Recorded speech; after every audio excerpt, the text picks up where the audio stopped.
오늘도 우리 사는 이야기 찾아주셔서 감사합니다. 사연자분이 보내주신 이야기 시작해볼게요. 저는 딸 셋을 키우고 있는 30대 주부입니다. 20살에 사고를 쳐서 남들보다 일찍 결혼을 했어요. 남편은 저보다 10살이 많은 연상이었고 위에 누나 셋이 있고 늦둥이 막내 아들이었고 늦둥이라 시부모님 연세가 다른 또래들보다는 많은 편이셨죠. 남편의 형제 관계를 보시면 아시겠지만 시부모님은 아들을 낳기 위해서 많이 노력하셨다고 해요. 그래서 제가 아이를 낳을 때마다 딸이어서 시부모님의 눈치를 엄청 봐야 했습니다. 아이들을 막 엄청 예뻐해 주시지도 않았고 좀만 잘못하면 우리 영철이는 어릴 때 안 그랬는데 너흰 누굴 닮아서 이러니? 하면서 애들한테도 눈치를 주시고요. 그리고 용돈 한번 제대로 주신 적도 없어요. 어린애들이 벌써부터 돈 맛을 알면 안 된다면서 명절에도 5,000원씩 주고 남편 누나 자식들은 아들이라고 10,000원씩 50,000원씩 주시곤 했죠. 뭐 돈 때문에 그러냐 하실 수도 있겠지만 그게 아니더라고요. 애들도 점점 커가면서 할머니 할아버지가 자기들을 예뻐하지 않는다는 걸 알았고 저는 그게 너무 속상했습니다. 제 자식들이 느낄 만큼 그분들이 하셨다는 거잖아요. 그런데 그 와중에 남편은 시부모님 편을 들면서 그러게 여보가 아들 하나 낳았으면 좀 좋아? 하고 말하는 게 다였죠. 시부모님은 계속해서 대를 이을 손자를 원하셨고 남편도 매일 밤 아이들 뒷바라지에 살림에 지쳐서 겨우 쉬려고 하는 절 괴롭혔어요. 저는 그 괴롭힘을 받아주면서도 더 이상 아이를 낳고 싶지 않고 혹여나 정말 아들을 낳아주면 저희 딸들은 지금보다 더 찬밥 실세가 될 것 같아 남편 몰래 피임약을 꾸준히 복용했습니다. 제 마음속 오기 같은 거였나봐요. 그리고 알게 되었죠. 어느 순간부터는 그런 남편의 행동들이 저를 사랑해서 하는 게 아닌 아들을 낳기 위한 의무감이라는 것을 말이죠. 그렇게 생각들기 시작하니 제가 애 낳는 기계처럼 느껴지고 비참해져서 잠자리를 거부하기 시작했습니다. 안 그런가요? 제가 무슨 짐승도 아니고 말입니다. 그리고 숨겨두었던 피임약도 남편에게 들켜버렸죠. 그날 집안이 한바탕 뒤집어졌고 남편은 소리를 지르고 아이들은 울고 저는 양쪽을 다 달래느라 고생 좀 했어요. 남편은 겨우 진정했고 그날 이후로 남편은 털끝 하나 건드리지 않더라고요. 저야 편했죠. 그렇게 꽤 긴 시간이 빠르게 지나갔어요. 남편은 저와 잠자리를 가지지 않은 이유로 집에 붙어있는 날이 없었습니다. 쉬는 날에도 일이 뭐 그리 바쁜지 회사에 출근한다고 했고요. 일하는 날에도 항상 늦은 시간에 집에 들어왔어요. 그리고 새벽에 방을 나가서 누군가와 전화하는 것 같기도 했고요. 여자는 촉이 좋다고 하잖아요. 그런 제 촉이 남편이 바람이 났다에 꽂히더군요. 아들 낳아보려고 시도했다가 안 되니 이젠 다른 여자를 만나 바람을 피우는가 보네. 그런 생각이 들자 일단 빼도 박도 못하게 증거를 잡아야 한다는 생각이 들었습니다. 저만 당하고 있을 수는 없었으니까요.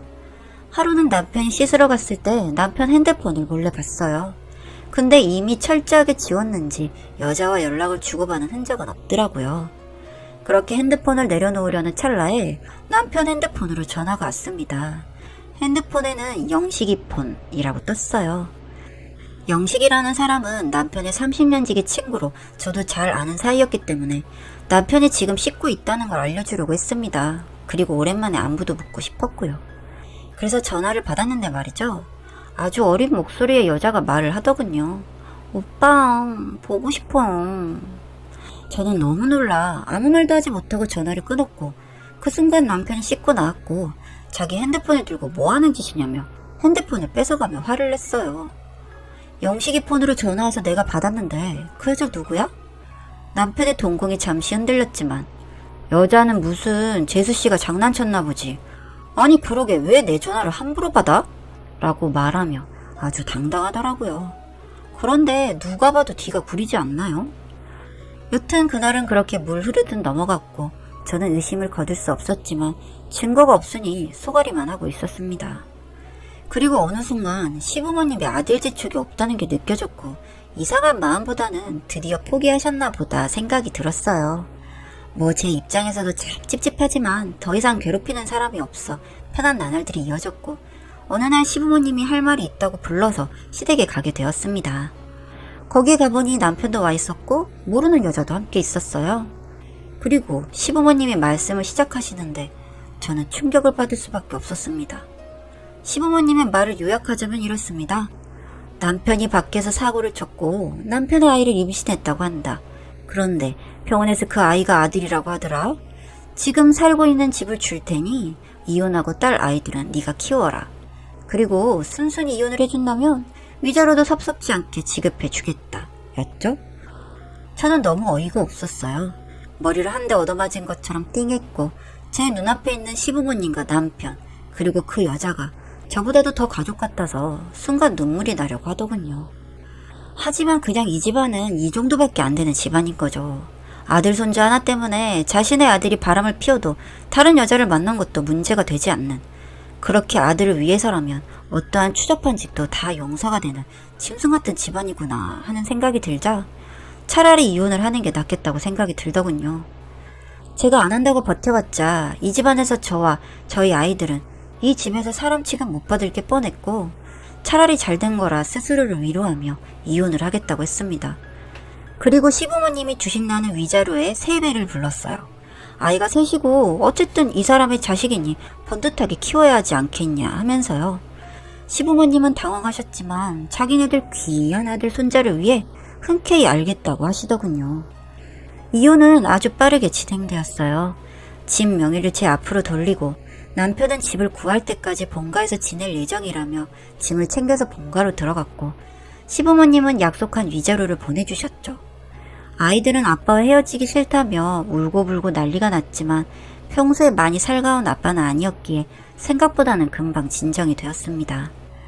알게 모르게 차별받고 아빠마저도 자기들이 아들이 아니라 자신들을 버렸다는 생각이 들어서였는지 화를 내기도 하더군요. 그런 아이들을 달래가며 저는 천천히 일상으로 돌아갈 준비를 했습니다. 아이들의 상처를 보듬어주고 우리끼리 정말 잘 살아보고 싶었어요. 그리고 당연하게도 이혼 후에 남편에게는 일절 연락은 없었고요. 그런데 저도 가끔씩은 남편의 빈자리가 느껴져서 생각이 날 때가 있더라고요. 아이들 재우고 혼자서 맥주 한 잔씩 하며 그렇게 회복해 나갔습니다. 그러다 하루는 둘째 아이 학교에서 아빠 참관 수업이 있는 날이었어요.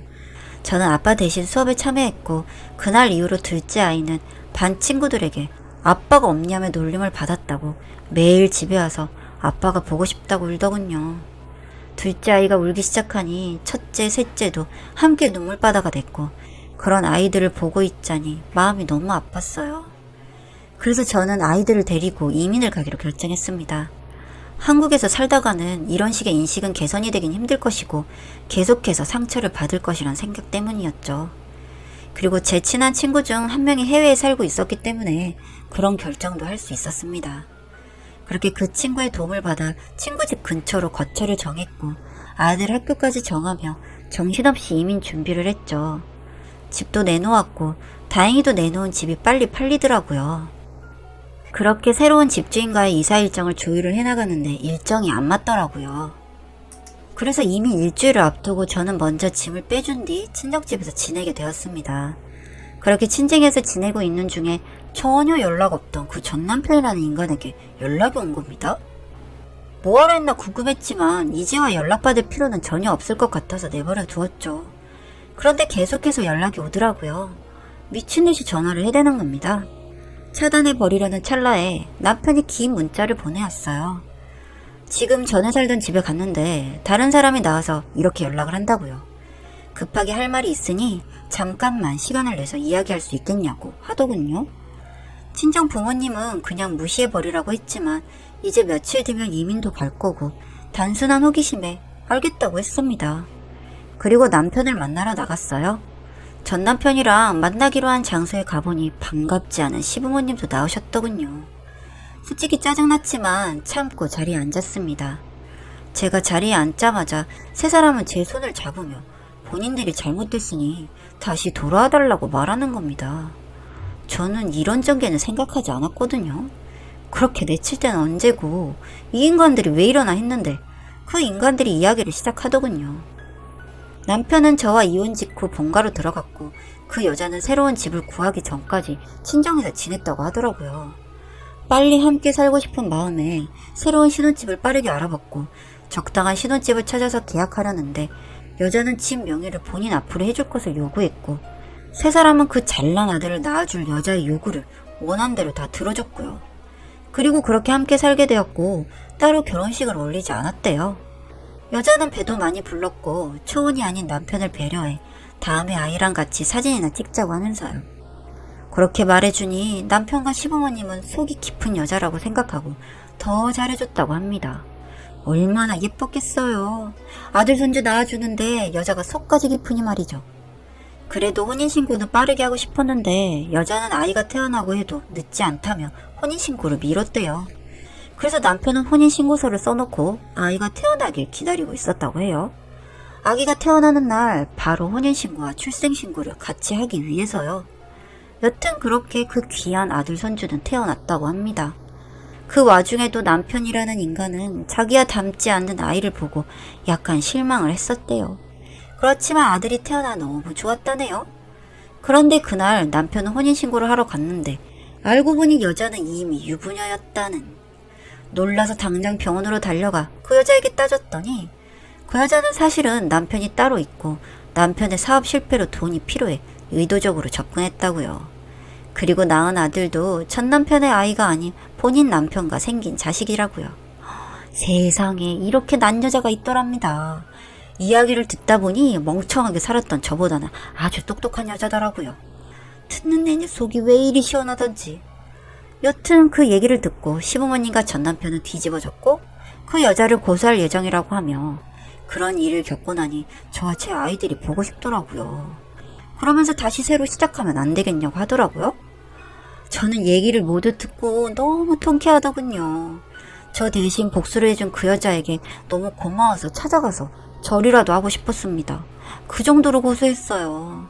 그 여자 덕분에 이 인간들이 제 앞에 와서 머리를 조아리고 있는 거잖아요. 그리고 그 순간 저도 이민 가기 전에 뭐 하나는 열받게 해주고 싶다는 생각이 들더군요. 전 이민 간다는 사실을 숨기고 이렇게 말했습니다. 사실 제가 원래 살던 집을 팔았던 데는 이유가 있었어요.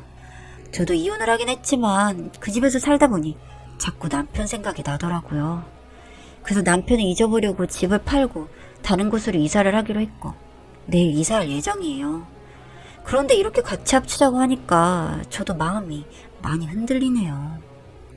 그랬더니 남편이 그럴 줄 알았어 여보. 고마워. 내일 이사면 내가 가서 도울게. 내일 몇 시까지 갈까? 라고 하는 남편에게 시간을 알려주고 내일 보자고 하고 그 자리에서 나왔습니다. 그리고 다음날 저는 아침 일찍 핸드폰을 해제시키고 난 뒤에 아이들과 예정대로 공항으로 향했어요. 공항에 도착해서는 공중전화로 전 남편에게 전화를 걸었습니다. 전 남편은 왜 전화가 안 되냐며 저에게 불안한 티를 팍팍 내며 전화를 받더군요. 그리고 이 번호는 뭐냐고 묻길래 이 멍청한 인간아. 내가 네가 뭐 얼마나 잘했다고 널 잊지 못했겠니? 참 웃기다 너도. 양심이란 게 없구나.